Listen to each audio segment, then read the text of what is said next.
Okay, so hey y'all, welcome back to another wig install. Y'all, just want to start off by saying I love this wig. First of all, the highlights in this wig is definitely one of my top faves. Top two. Matter of fact, it's my favorite. I'm gonna just put it at number one. So yeah, Megalook sent me this hair, and as y'all can see, it's giving, yeah, the lace is very good. It was very transparent, you know, it blended right in with my skin, and it was very thick and full. I don't know if you can tell, but it was just very, very thick. I love the density of it. So yeah, y'all, I just say thank you for sending me this wig, and y'all make sure y'all tune in to the rest of this video and see the final outcome.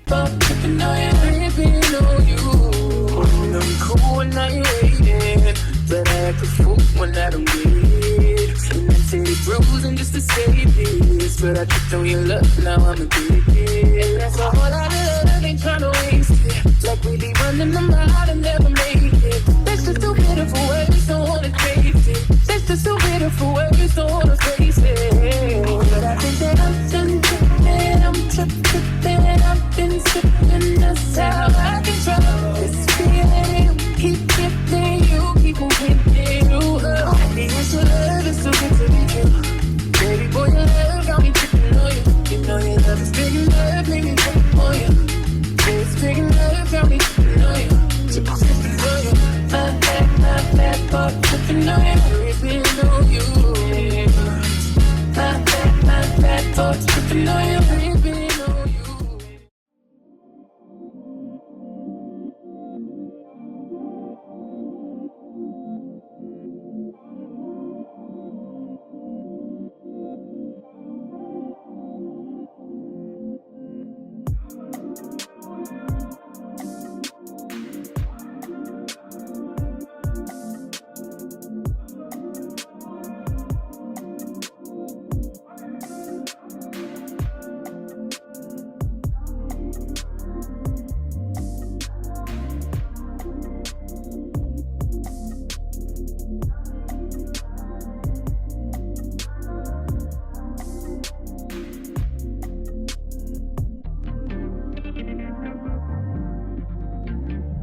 Outside in an AMG, right outside.